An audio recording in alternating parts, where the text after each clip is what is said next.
그러자 하늘에서 음성이 들리기를 사울아 사울아 네가 어찌하여 나를 핍박하느냐. 사울이 땅에 엎드려서 이렇게 말하기를 주여 누구십니까? 네가 핍박하는 예수다. 이 설교를 하고 있는 사람, 천여 명의 성도를 둔 안산 성광교회의 현종남 담임 목사입니다. 최근 이 담임 목사에게 성추행과 성희롱을 당했다. 더 나아가서 성폭행을 당할 뻔했다. 이렇게 주장하는 피해자들이 나오고 있습니다. 현 목사는 사실 무근이라는 입장인데요. 대체 이 교회에서 무슨 일이 벌어지고 있는 걸까요? 자, 경기도에 있는 안산 성광교회 현종남 담임 목사. 자, 기독교 매체에서는 이미 실명 보도가 나오고 있고요. 아시는 것처럼 목사라는 이 직업 자체 성직이지 않습니까? 그 누구보다 도덕성이 요구되는 직업이니만큼 저희가 일단 얼굴과 실명 그냥 가리지 않기로 했습니다. 교인이 1,000명 정도 되는 교회라고 해요. 자, 그런데 현 목사에게 성폭행을 당할 뻔했다. 이런 주장을 피해자의 제보가 들어왔습니다. 그러니까 제보자는 이 현 목사가 그 교회의 담임 사역을 맡기 전부터 그 교회를 다니고 있었다라고 합니다. 게다가 이 현 목사의 그 딸과도 친구 사이였기 때문에 사실 13년 전에 그 일이 있기 전까지는 아버지처럼 대했다라고 합니다. 그런데 그런 어떤 정말 안 좋은 일을 겪고 나서는 그 교회도 떠났고 굉장히 그 이후로도 자책감이라 죄책감에 본인이 시달리셨다라고 해요. 근데 최근에 그게 더 심해진 게 지금까지도 이 현 목사가 비슷한 잘못을 저지르고 있다는 소식이 알려지면서 다시 또 많이 힘들어지셨다고 합니다. 자, 그런데 이 제보자가 교회를 떠나기까지 그리고 떠난 이후에도 오랜 시간 죄책감에 시달렸다고 하는데 자, 그때로 돌아가 보죠. 13년 전 말이죠. 네, 제보자는 정확한 날짜를 특정하지는 못하지만 당시 썼던 일기장 등을 토대로 유추를 해보면 2011년 9월 19일 월요일로 추정이 된다고 합니다. 그즈음 현 목사는 같이 여행을 가면 좋겠다 이런 얘기를 했는데요. 당시 제보자는 이 현 목사를 굉장히 신뢰했기 때문에 이상하다는 생각을 전혀 하지 못하고 날이 좋으니 교인들이랑 같이 가면 좋겠습니다라고 가볍게 넘겼다고 합니다. 하지만 그 후로도 몇 번 가자는 식으로 이야기를 했고 받아들이지는 않았는데 목회로 힘들어서 안식 삼아 가고 싶다. 바람을 쐬고 오자. 방은 2개 잡는다. 이렇게 계속 거듭 권유해서 거절하기가 힘들었다고 합니다. 제보자도 물론 고민했지만 친구 아버지이자 목사이기 때문에 의심하지 못했다고 합니다. 그리고 중간에 현 목사가 여행을 한번 취소를 한 적이 있어서 심리적으로 언제든 취소할 수 있는 여행이구나 싶어서 가볍게 믿게 됐다고 합니다. 그리고 결국 제보자는 현 목사의 제안으로 부산에 1박 여행을 가게 됐는데요. 하지만 방은 애초에 말했던 2개가 아니라 1개였다고 합니다. 자, 2개인 줄 알았는데 1개였던 그 방에서 도대체 무슨 일이 있었던 건지 제보자의 주장입니다. 얘기 들어보시죠. 목사님이 이제 저한테 가까이 와보라고 그러시거든요. 네. 그러고 이제 저를 누워있는 상태에서 저한테 입맞춤을 하기 시작하셨고 제 몸에도 막 이렇게 손을 대셨는데 친구랑 친구의 언니 이름을 대면서 알게 되면은 어떡하냐 이러면 안 될 것 같다라고 얘기하니까 그때 목사님이 너가 이렇게 말해준 덕분에 이거를 멈출 수 있었던 게 참 은혜로 고백해야겠다라는 식으로 얘기를 하시더라고요. 자, 제보자의 주장입니다만, 자 교수님. 네. 네. 지금 들으신 대로 어쨌든 여행을 가서 이제 한 호텔방에서 있었던 일입니다. 근데 계속 가까이 와라 뭐 이렇게 얘기를 하니까 이 제보자께서 그 딸 친구라고 했잖아요. 그 딸의 이름을 대면서 그 딸이 알면 어떻게 하려고 하느냐 뭐 이런 식으로 얘기를 해서 계속 뿌리쳤대요. 근데 뒤에서 이제 껴안았고 그다음에 이제 속옷 차림으로 가까이 왔고 뭐 계속 그랬더니 이 제보자가 이러지 않았으면 좋겠다. 그리고 계속해서 그 친구 얘기를 한 것 같아요. 그 친구가 알면 어떠냐, 어떻게 하냐, 친구를 생각해라 뭐 이런 식으로 그랬더니 추행을 멈췄다고 합니다. 추행을 멈추면서 네가 그렇게 이야기하니 내가 이러면 안 된다는 것을 깨달았다. 고맙다. 나중에 이 일을 하나님께 감사하며 말할 수 있겠다라는 식으로 말했고요. 그다음에 이제 제보자는 뜬 눈으로 밤을 새웠고 그다음에 이제 집으로 돌아온 후에도 계속 연락이 왔지만 수신을 차단했다고 합니다. 자, 13년이 흘렀습니다. 이 일이 수면 위로 드러났고 한 언론에서 취재를 했어요. 기사도 나왔습니다. 자, 관련해서 현종남 목사 뭐라고 했는지 기자와 당시 통화 내용 직접 들어보시죠. 내가 어떻게 해야 그럼 이 기사 내릴 수 있어요? 기사는 내릴 수 없고요, 목사님. 내가 누군지 알아요. 내 저기 딸 친구거든. 친한 친구고. 예, 물론 사실은 맞아요. 만났대. 그냥 예. 여행만 갔다 온 것 뿐이고. 예. 예, 일단 잠깐 내리고, 응? 예, 내가 중대한 여기 장로들하고 의논해서 이런 일이 제보가 들어왔는데 예. 사실이다. 내가 고백할 거고요. 예. 자, 박 변호사님 예. 다시 좀 설명 좀 해주세요. 자, 이렇게 얘기하는 겁니다. 여행 간 건 사실이다. 그렇지만 성폭행은 한 적이 없다. 그렇지만 또 그 피해자가 누군지 알고 그 피해자가 얘기하는 게 어느 정도 맞다는 취지로 얘기를 하는 건 맞습니다. 다만 기사를 좀 내려달라. 이거 내 기사 내가 고백했으니까 이제 기사 잠시만 내려주면 만약에 안 내려주면 나는 끝난다. 이런 보도가 나간다면 내가 목회 활동 할 수 없다라고 얘기했고요.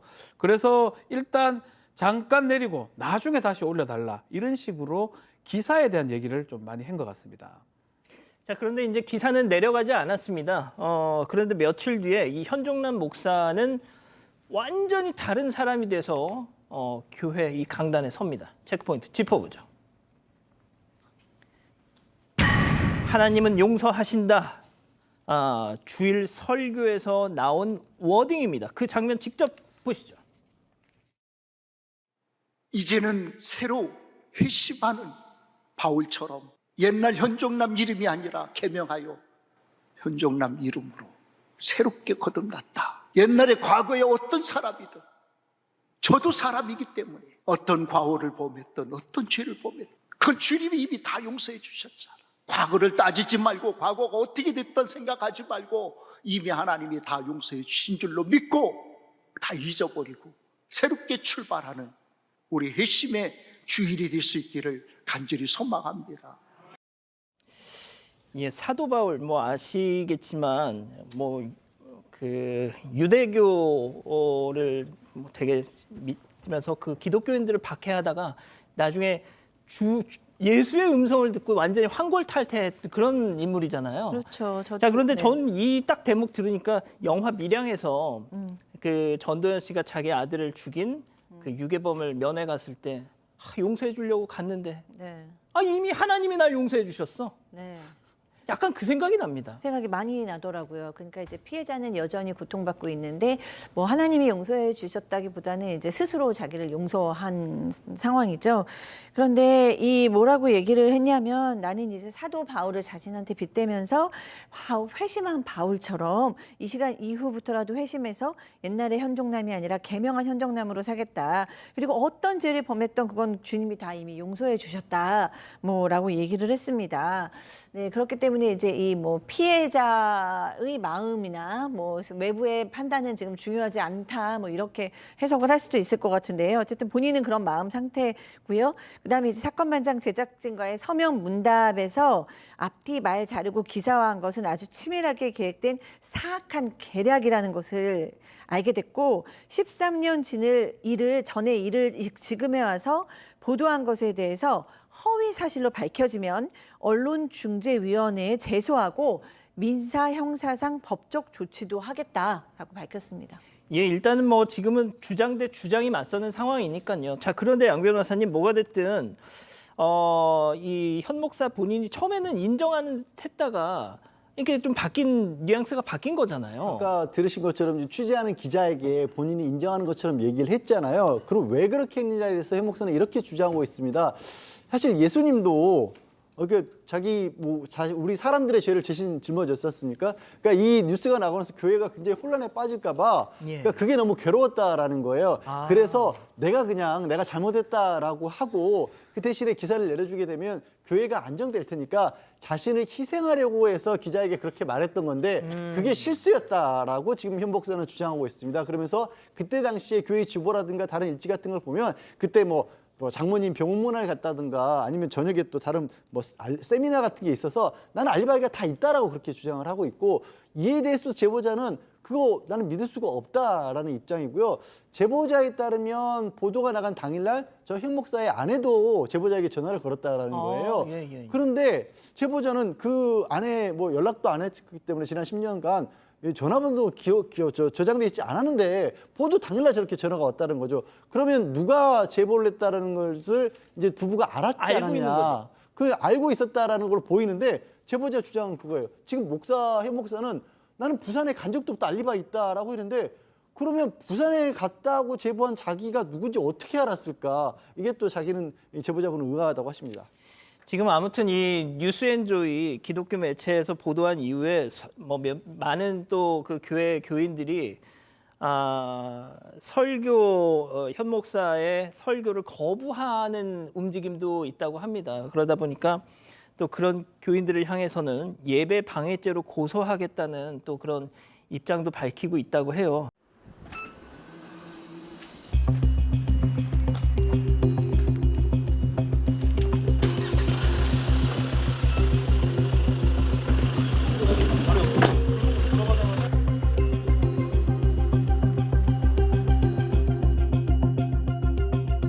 만 18세가 되면 보육원에서 나와야 하는 보호 종료 아동들이 있습니다.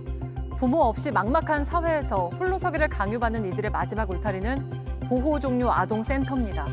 밤이면 술판으로 변하는 센터, 아이들을 수시로 성추행하는 센터 대표.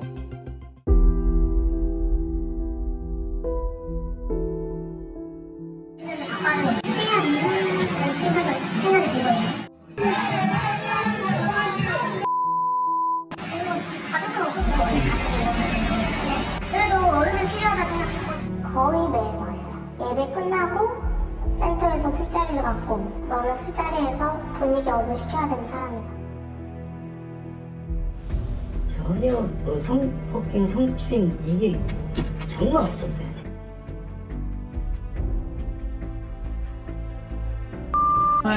해보고 싶었다. 아니 진짜요?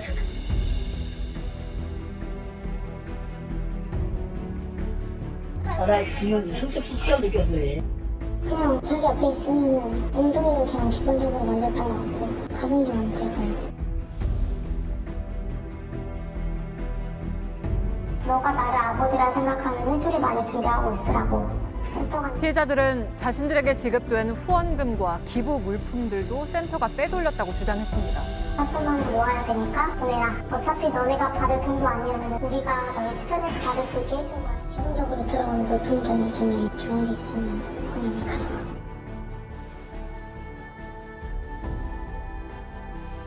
내가 내 집중하려면 내 혈관 짚고 터뜨려버린다 했어요. 그래서 기절해봤어요. 심리적으로 한거 불능 상태를 만들어서 강간죄를 저지른 이 강간 혐의에 대해서 지금 고소가 진행되고 있고요. 강제추행 혐의가 드러났고 후원금을 모집하는 과정에서 갈취한 부분, 그래서 공갈죄 혐의로 지금